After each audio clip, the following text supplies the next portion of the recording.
Hey, Jason Rice here for another episode of LotParty Show. And again, what this LotParty is all about, if you've never heard of the term or used it on your lot, I know in the Midwest we do, and I think up in the Northeast we do. I've run in some dealerships that never used the term LotParty, but for us at the dealership, a LotParty was when we needed to rotate that physical lot around. We wanted to get the trucks maybe into the front line or the cars into the front line, and we'd key up the cars, get all the sales staff and porters, and start moving that inventory around to maybe spicing things up. Or maybe it snowed and we got to get the plow out. So we get everybody, all the team members together for a lot party, hit that lot and start moving things around. So this show is about what we can do, but mostly on the virtual lot. You know, a lot of focus is on that physical lot, but we need to get that virtual lot. We're going to have 100 to 1,000 more customers on our virtual lot today, and maybe only a handful or a dozen or two customers on my physical lot. So make sure that virtual lot is stirred up. And again, this show is about giving you some tips on not just inventory management, but also process management on internet leads and things like that.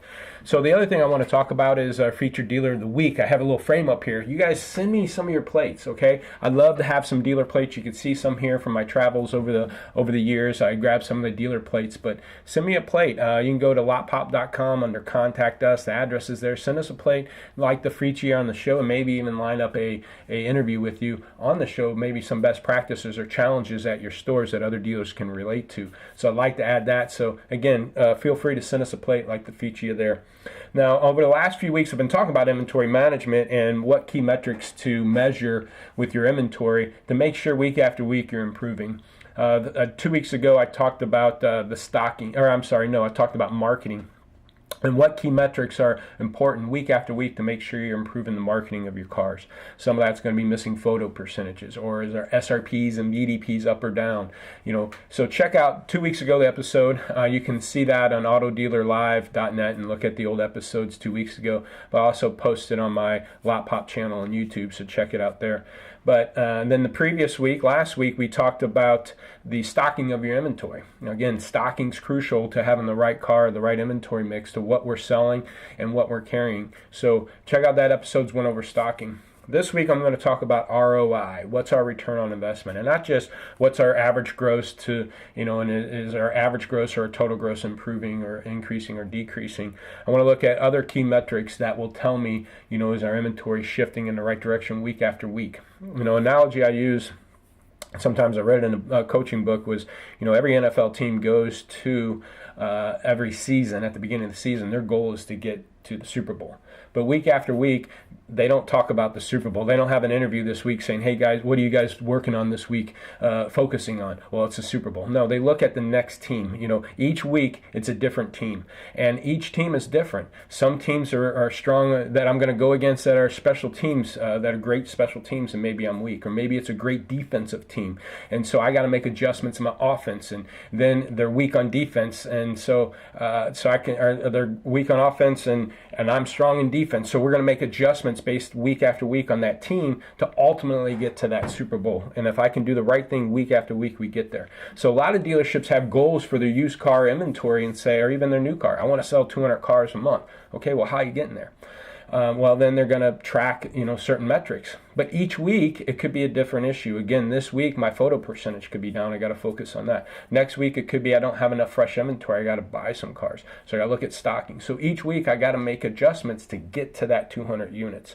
So again, the last 2-3 weeks here, and I'm going to go next week, I'm going to go into kind of what metrics to measure and just your current inventory status.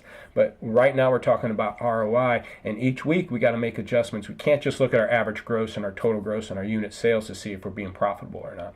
So here's some of the metrics that we're going to cover. I'm going to take my eyes off because, again, I'm going to be pulling up some numbers and some charts here. We're going to have a chart pop up over here. One of the things that we're going to look at is week over week. Are we selling more cars? Now, when we help our dealerships, we pull it weekly, but we look at the last 2 weeks, especially, a smaller store that's not selling that many units. 1 week could be a bad week. Another week could be a good week. So I look at a 2-week window. And you can see here this dealership, went from 43 cars in a 2-week window to 48 cars. So this week, they're obviously improving their volume of their inventory, of their sales. So that's a good thing. Are we up or down in our volume of our inventory? That's going to affect our total ROI for that department. Another chart, and this is crucial, I've covered this a lot, but if we're not making enough gross and we're not doing enough volume, we're not pushing enough inventory through, really comes down to where are you selling that inventory. Our gross is affected if we're selling too many aged cars. Aged cars have minimal to no profit at all unless you're writing these things down or just not caring about age and have them marked up until you sell them. But if you're consistently trying to stay on a good aging policy, usually by 60 days you're not really making much profit at all in these cars. So you want to minimize the amount of aged cars you want to do, obviously less than 10%, but even more, less than that if possible. So each week look at what you sold 0 to 30, 30 to 60, and 60 plus. So for an example, this dealer this week sold 62% of their sales went out in the first 30 days, and then 35% went out in that middle bucket, and only 3% went out age. So is that better or worse than last week? Again, is my grosses down midweek, mid-month, or not? And this is a major reason why. And if I'm not making enough gross, I obviously got to see what's going on with my fresh stuff and get it moving. So that's a huge metric to understand your total gross profit potentials and where you're pushing that inventory out. Another thing is, we pull data out of systems like a vAuto and stuff, which will show you what percentage price to market is your inventory and what percentage cost to market. So if the market average price is 10 grand and I price it at 9,500, I'm at 95% price to market.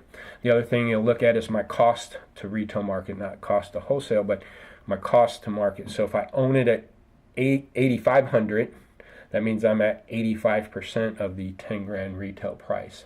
So the goal would be, I think, to have a good 10% spread. And are we hitting that or not? And if we're not, that's probably hurting our gross. So you can see this store here pricing at 94, owning at 87%.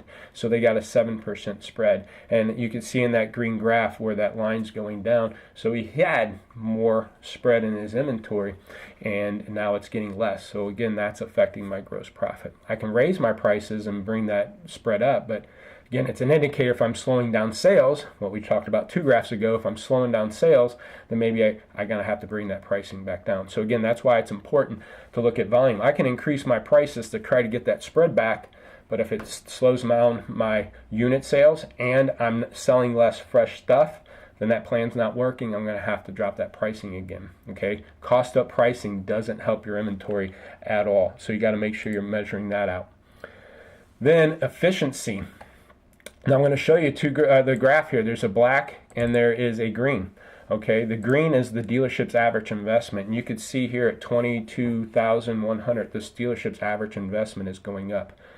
That black line is what we call the efficiency. We want to be very efficient, our velocity with our inventory. Efficiency would be how many units are we selling to the dollars we're carrying. Okay, so if I carry if I sell 100 cars, okay, and I'm on $1 million in inventory, it's almost like a 0.0010, but let's just say a 10% efficiency as a easy number. So now next month, if I only sell 75 units on that same million, again, I'm not as efficient as I was a month ago. Or if I sell 125 units on that same $1 million, I'm more efficient. I pushed out 25 extra units without spending an extra dime in inventory. Now that's 25 extra trade possibilities, F&I opportunities, and so forth. So the more efficient you are with your inventory, the bigger the profitability for the whole volume of the store. But I want to show you here, every time that green line, that average investment goes up, efficiency goes down. So this dealership's efficiency has dropped off from its peak, but back at his peak of efficiency, his average investment was lower. So average investment is huge when it comes to stocking and, again, my current status. Am I hitting my average investment goal? But that definitely is something that you want to track. I had a lot of dealerships I've helped over the years with inventory management. And some of them would say, hey, Jason, this is all great. I'm using this system and, it's a cool system, but we're not selling any more cars and our average gross is the same. I'm not making much more money. So I don't know if it's worth spending the money on it. But what they didn't notice is they went from, selling 150 units on 2 million of inventory to just selling 150 units on 1.5 million of inventory. See, that's a huge difference. So again, they didn't sell any more cars, 150 cars and maybe 1,500 a copy. But what they did, they went from 2 million carry rate to 1.5 million carry rate. They just put 500 grand in the bank. Either if they're paying cash for their inventory, it's 500 grand sitting in the bank, or it's 500 less floor plan at interest rate and so forth. So at that risk. So that $500,000 is a big impact. Put that toward your average gross or your total gross, and you will see a big difference. So efficiency of your inventory is huge to your overall ROI, okay? So the next thing that you want to look at is kind of what the traditional ROI would be, is what is your average gross. In this case, we look at average markup when they sold the car, but let's say the average gross at $1,000. And again, I did it I sold 100 cars at $1,000, so I made 100 grand. And then you divide that by the million in inventory, I had a 10% ROI. So return on my investment. And again, you can see where this dealership's ROI has dropped down. It was as high as 8% and it's down to 3%. And again, part of that can be due to that average investment increasing. It's harder, those dollars, those higher dollar cars usually are late model program cars. They're more price sensitive, higher day supply, so I have to price them aggressive. There's not as much margin in them, and I'm selling them, I'm not making as much profit potential. So what I'm selling to what I'm carrying gross wise, my ROI is going down. So again, that's why it's important to track all those other metrics that I've talked about over the last few weeks. If my ROI is down, why? Is it my pricing? Is it where I'm pushing it out by age? Is it my sale rates down? Is it I'm owning them wrong? Is it my average investment? But most indicators is that average investment dollars is moving on you, okay? The next thing as we look at is holding cost. Okay, so holding cost is huge.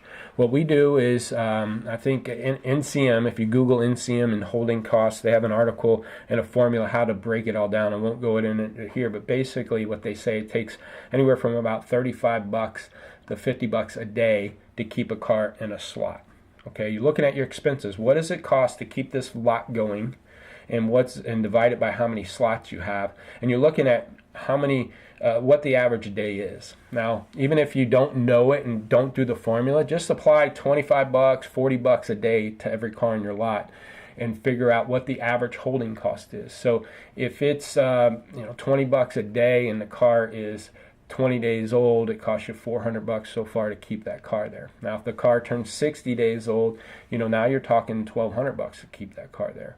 Now, all of a sudden, if I made $1,000 on that 60-day-old car, but it's costing me $1,200 to hold it, it's not. I'm losing money essentially.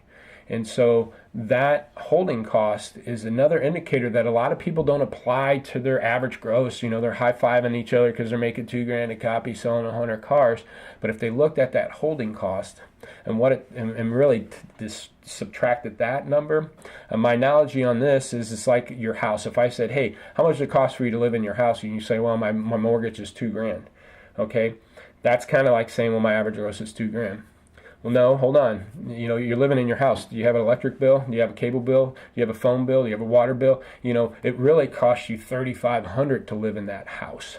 So, that is holding cost. You might only say $2,000 a month my mortgage, but it's really costing you $3,500 to live there. Same thing here. I make $2,000 a copy, but if I apply my holding costs, I might be only walking away with $200, depending on where I'm pushing at age. So holding costs is huge, and you want to drive down your holding costs. This dealer's happened to be as high as $700, and was down to $450 range. Right now, you can see here I did a screenshot. He's about $550 holding costs. So if his average gross is $1,000, and if you took out that holding cost, he's making less money right now than he's previously. I have some dealers that's down in the $350, $400 range, and I have some dealers at $800 range. And again, depending on how fast that inventory is moving. So holding cost is huge, and that's really the impact of what your average gross is. So when you're looking at ROI of your inventory, kind of wrapping up here, it's not just your average gross and how many volumes and your total sales or total gross. You got to be breaking this stuff down and seeing each week, are those numbers improving or not?